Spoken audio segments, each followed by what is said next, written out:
time to start phase 2 of our layout scenery. We're going to be working on the west wall.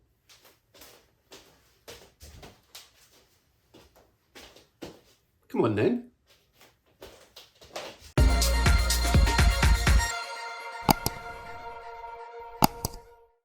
Hello YouTubes. Now, as much as I would like to get started on the town area and the roads and the moving car system, I really feel it's important to get all the hard to reach parts done first. So all the stuff at the back, beyond the rails, so that you're not leaning over this stuff in the middle. So let me show you what we're doing today.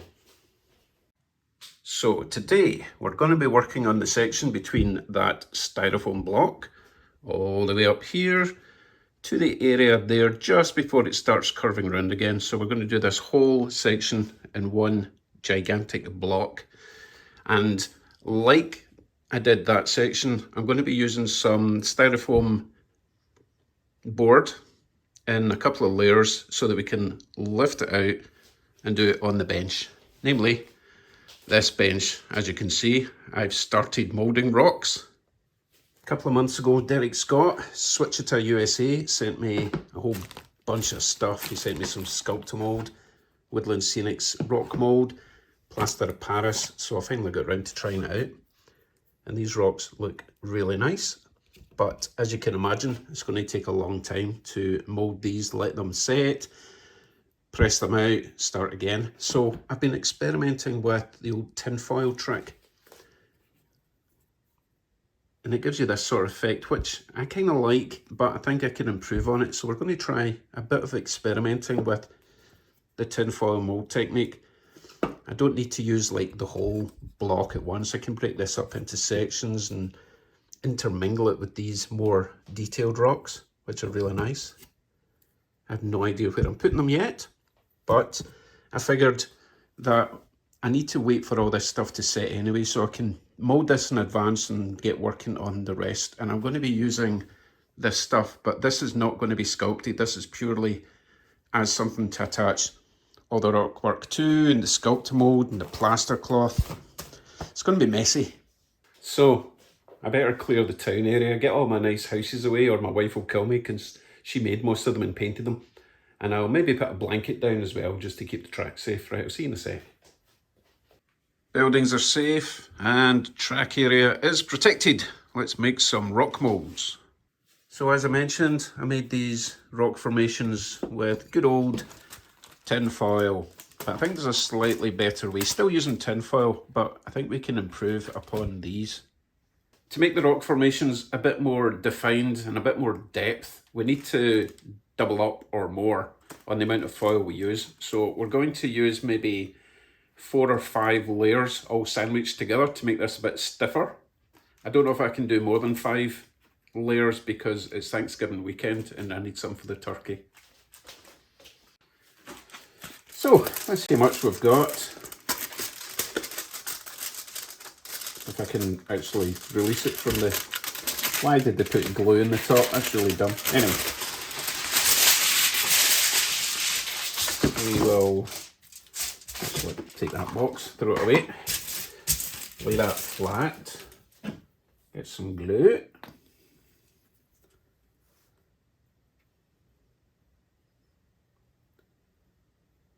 As you can see, I'm making quite a big mould.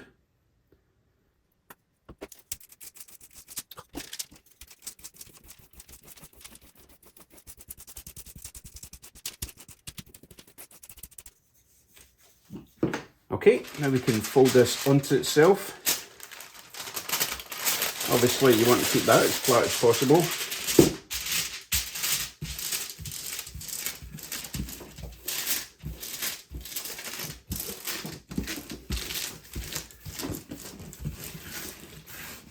Next layer of glue.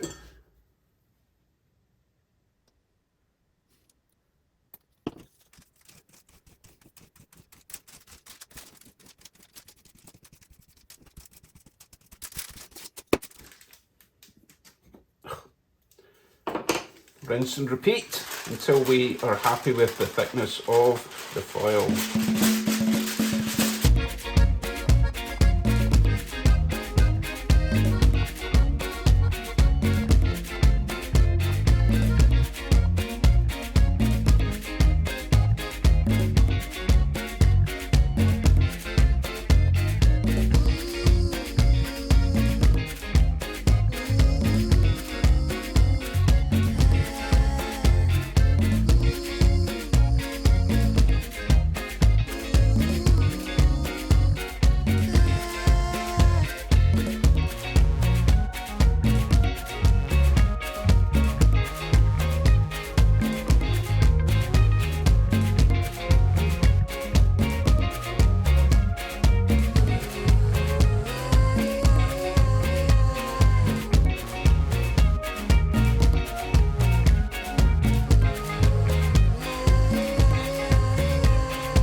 Right, I need to put something flat and heavy on that and let it dry.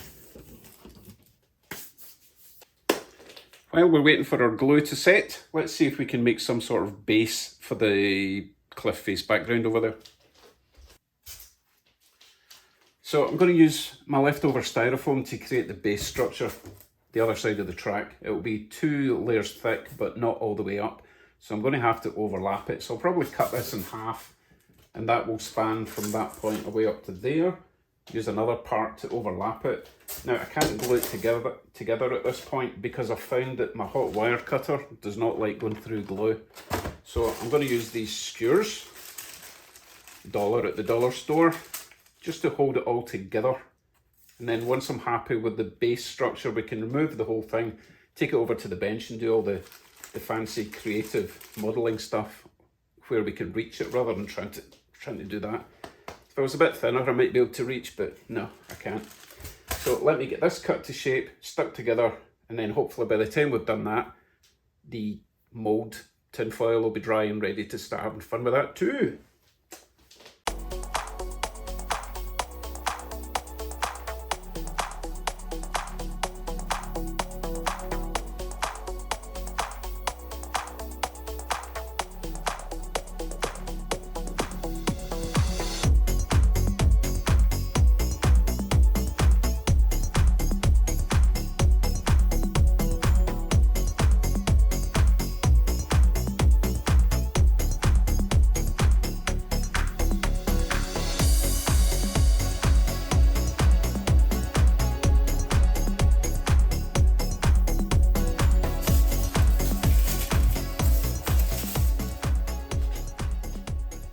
That should do it. Doesn't need to be fancy at the moment. All the fun stuff's going to happen over there. Right, let's see if our tinfoil mould is ready to be moulded into a mould. Okay, it's not quite as set as I'd like, but I've run out of patience, so let's get started. Now, from what I've seen, you want to create some big folds, right? Big creases randomly before you do the small stuff. Kind of as random as you can get.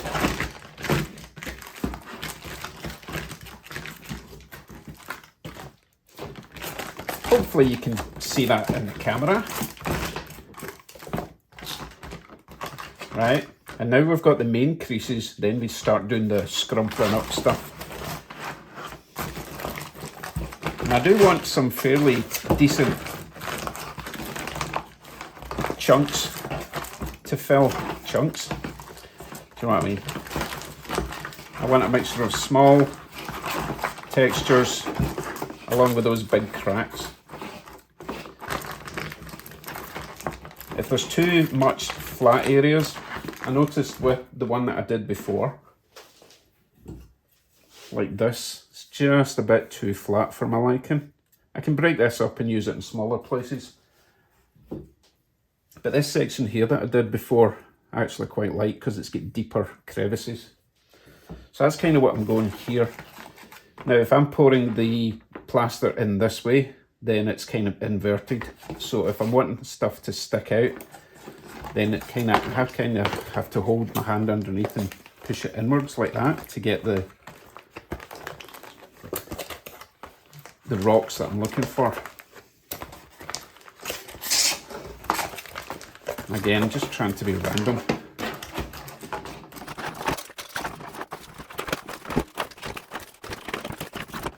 Okay, straighten that out a bit. Not too much, obviously, because then you just ruin all the lovely texture you've made. Next thing we need to do is just create a little wall all around the edge so that your plaster doesn't just pour out.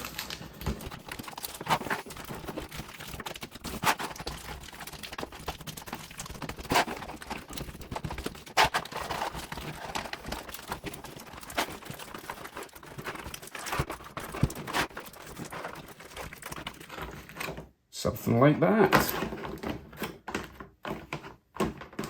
Okay, I think we're actually ready to mix up some plaster. So I'll be using good old Plaster of Paris for this. There's all sorts of things you can use, but this is pretty cheap. And I bought a massive bag because I'll be using a lot of this stuff.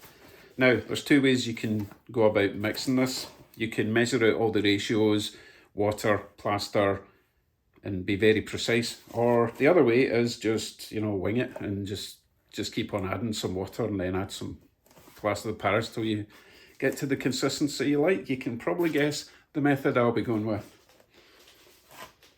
I'm going to start with this size of cup, which probably won't be enough, but I can do it in 2 stages. It's okay to let the first layer dry and put the next layer on top. It also stops it from compressing down all your nice nooks and crannies that you've just made.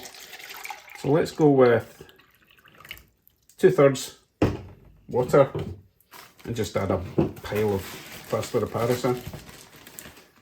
I do think it's important though that you want the plaster to saturate before you start stirring it. Not sure why, but that's what I've seen so far. So I'm going to add 4 heaped tablespoons or whatever these are, because from experience of doing the other molds, it does require a lot. In fact, I'm going to put in another wee one. So I'm going to let that sit for a few minutes. No, not a few minutes. Maybe 1 minute. Tum-ti-tum.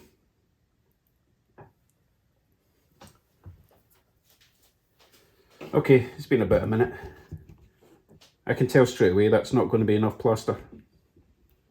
Amazing how much it gets soaked up. I don't know, there's some blobs down there that need to mix in. Let me mix this up, see if it's going to be thick enough. If not, I'm going to add some more plaster. Although I don't have that much room in the cup anymore.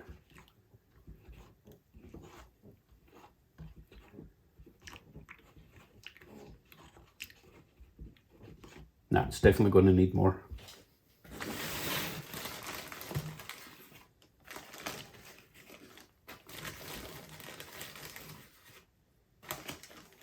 Oh, that seems a lot, doesn't it? Get down there. I should have probably put some sort of, paper towel underneath this, but whatever, it's an old bench.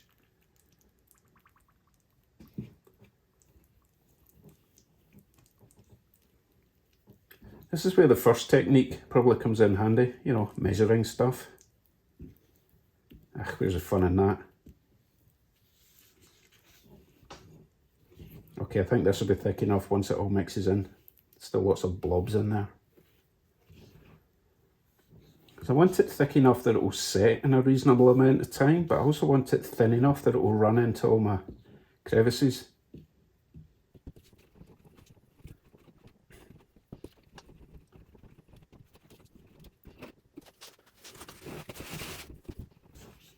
You know what? I still don't know if this is going to be thick enough.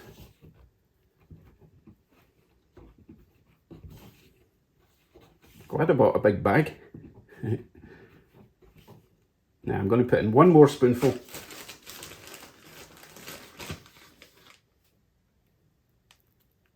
Let that sit for 30 seconds or so.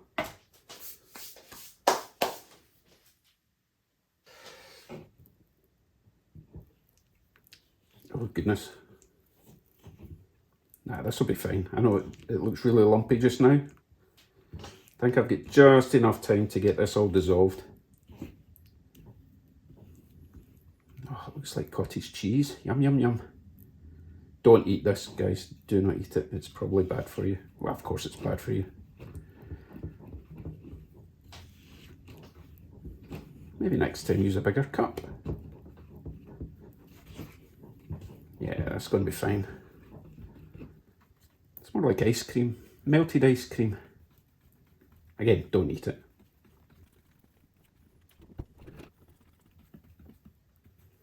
Just trying to get rid of all the lumps. I'm hoping I'm not getting too many air bubbles in there. Yeah, right, we're good, we're good. Need to get this out before it sets. So let us pour. Come on, Oh, it's a bit thick now.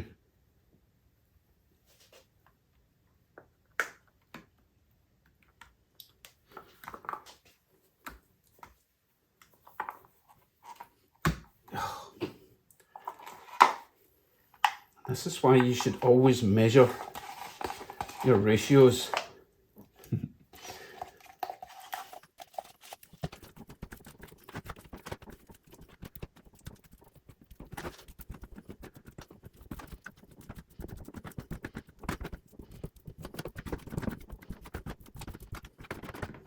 Okay, that was a disaster. So let's try again and not get too carried away with how thick it is.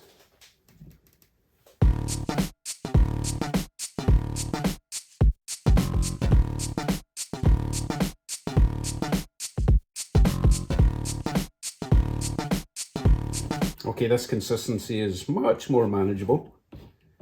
Hey, if nothing else, it'll be a good experiment to see what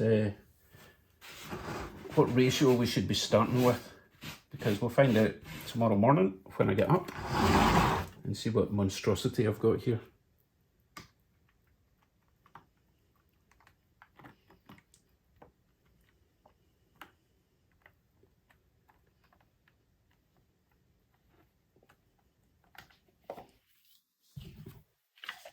Yeah, that's far better.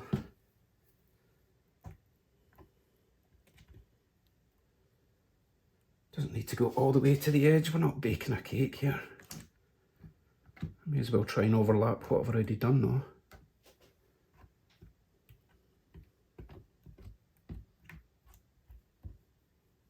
Okay.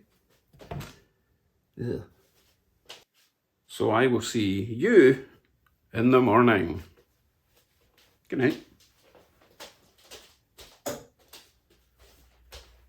Good morning. Let's see how the mould worked. So apparently you can just peel the foil off and it doesn't tear. We'll see. It's not supposed to stick to foil. Normally I would spray some wet water before I put it into a mould. You know, just water with a drop or two of dish soap. Now this seems to be sticking quite badly actually. Hopefully the foil is thick enough that it won't actually tear. No, it's coming away. So this is the side that I laid on way too thick, so I'm actually expecting that to be a bit of a fail. Oh, we have a breakage at the other side. One little broken bit. Okay, let's see how it looks. So this is the possibly bad side. That's actually worked out okay. Oh, I like this. You can see the big relief lines I was talking about there and there. And there's some nice elevation here. Yep, that's turned out quite good, I think. And I'll probably break that into maybe 4 main sections. And this bit, it's just annoying me. I think I might have to put, no, let's leave it for now. I'm quite happy. And the good thing is the mould itself has not been ruined, so I will be able to reuse that. But to be honest, I think I've got enough rock. So let's put all our new rock somewhere safe and then get the base styrofoam board onto the nice clean bench after I tidy it, and we can get started on that.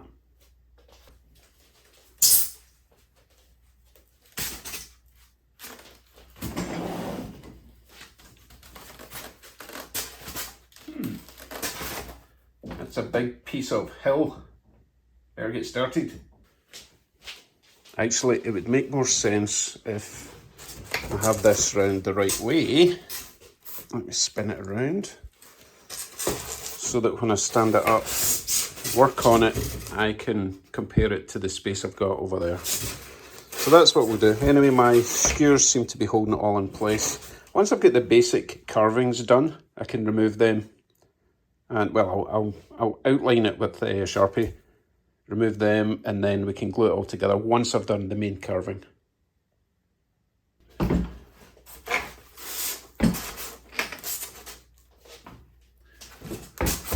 That'll help. One more. Okay. Let's grab a pen and make our imaginary cliff face. So this section here is the base. The track will be this side. So obviously we're going to start at this corner here and just do a general wiggly wiggly all the way up to the top. So this bit's getting cut off. Doesn't have to be perfect, remember, because we're going to be going over this with some plaster cloth, that's what we're doing. But I do need to get rid of all these angles. So give me a minute, let me get creative with this. And I don't mind if there's a kind of flattish area along the top, because that's where the trees can go. This section here, most of that has to go because this is coming too far out to the track. The track does bevel out this way a bit, but this section here is the closest it can be to the track. So I need to get rid of most of this and try and cut that down to be level with this sort of. I can add offcuts onto it periodically so that when we put the plaster cloth over it, it's not just a flat surface. Right, give me some time to draw this out and then cut it out.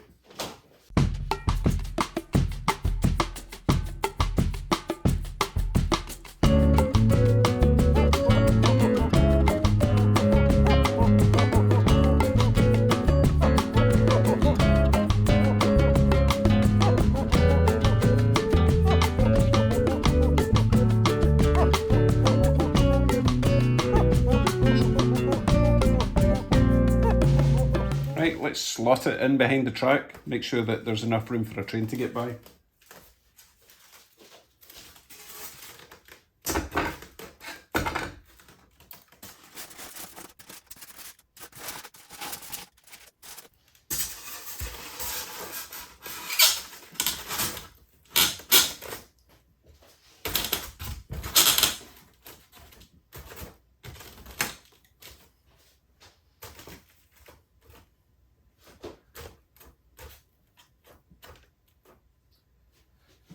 Couple of bits up here I need to carve out.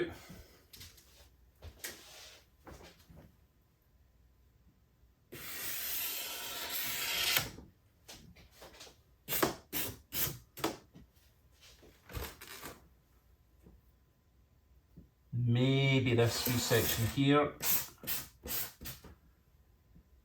So let me cut them out, put it back in, run a train round just to make sure.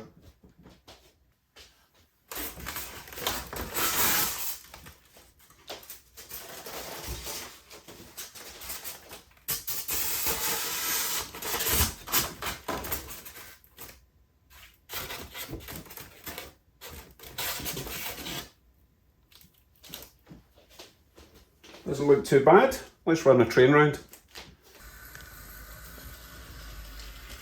Obviously I'm going to use my tallest train.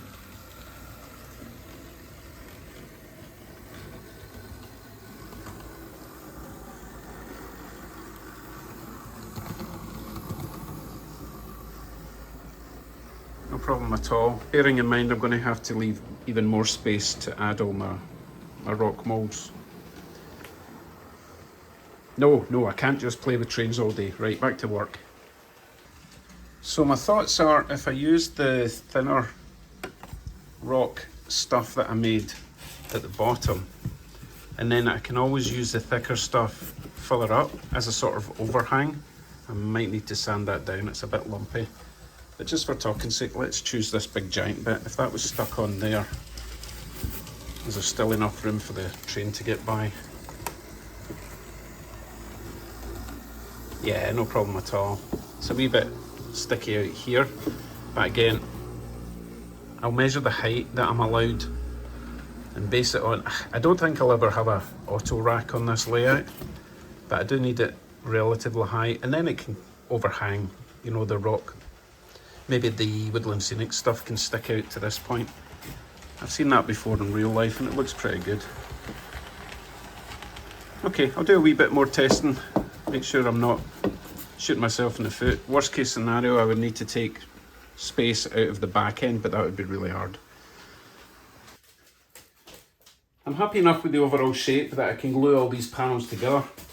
I can always shape the surface a bit more where it's not going to be touching the glue. And I will be using my good old Gorilla Glue. This stuff.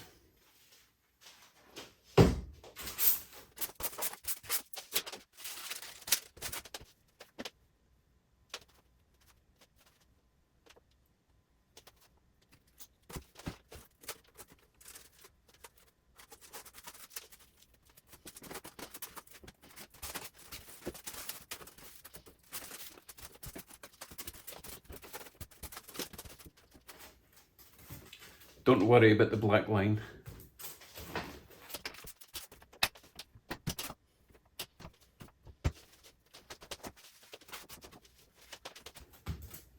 Season.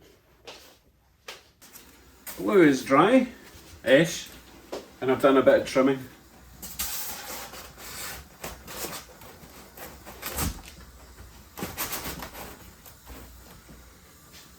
Just need to wait for the train to go by to make sure all the spacing is good.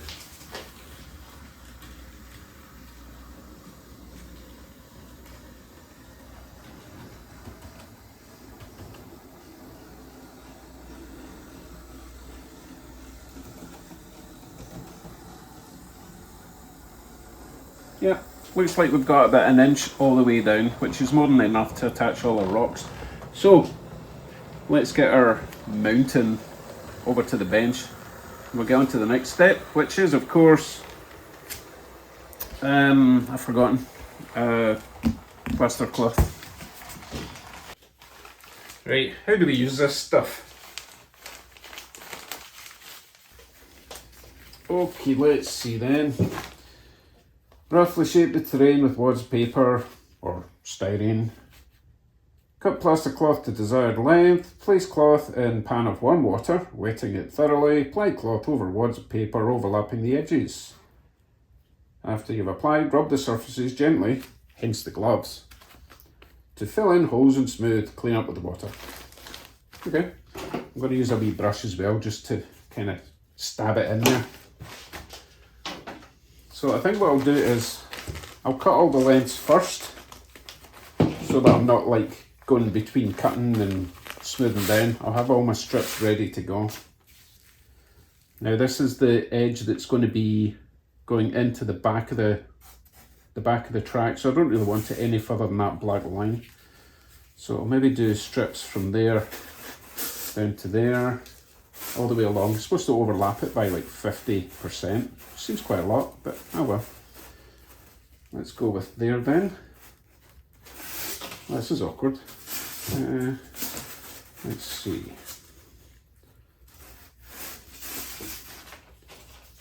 Give me a sec.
Well, that's the whole roll used up pretty much. That's all that's left. So we'll start at this side.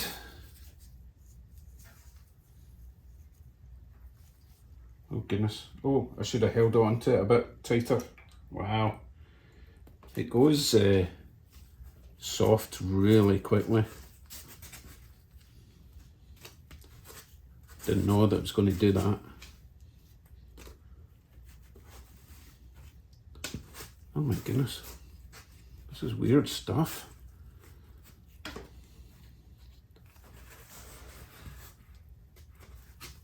Okay, and I don't mind if it's wrinkly like that, makes it a bit more realistic looking.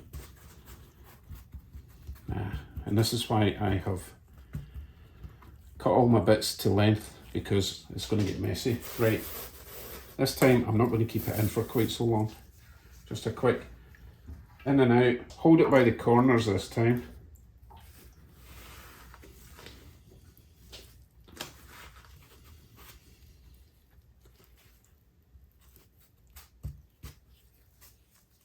Bit of overlap there, or not overlap, it's folded over in itself.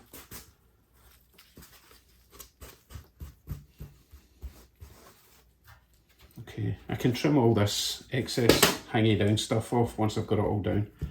But so far I'm liking how it's going on. So I will see you when the rest is done.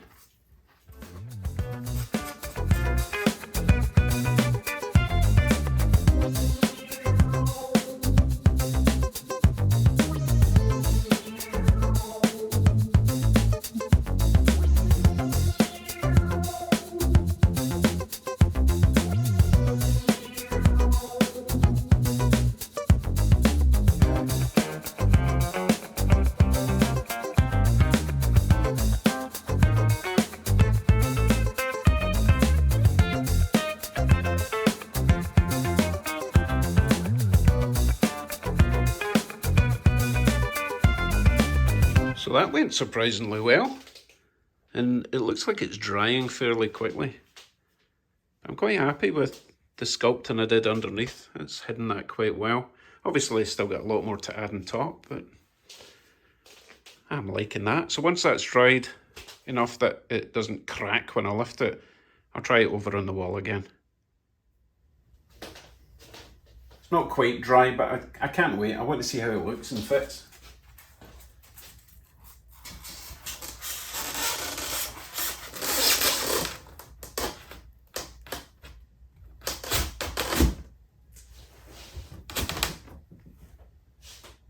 Oh yeah, let's drive a train past.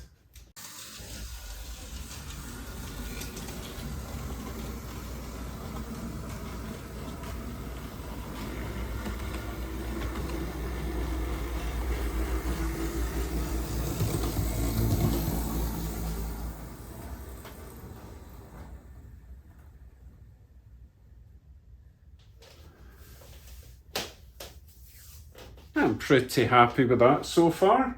So the next step will be getting it out again onto the bench and start applying all the rocks.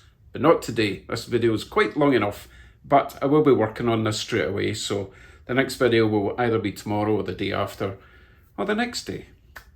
I want this whole bit done. It's going to have the rocks and it's going to have greenery, and then I have to go onto the ballast. Lots to do in this section, but that's all for now. Thanks for watching. Make sure you stay tuned for the next episode. Bye for now.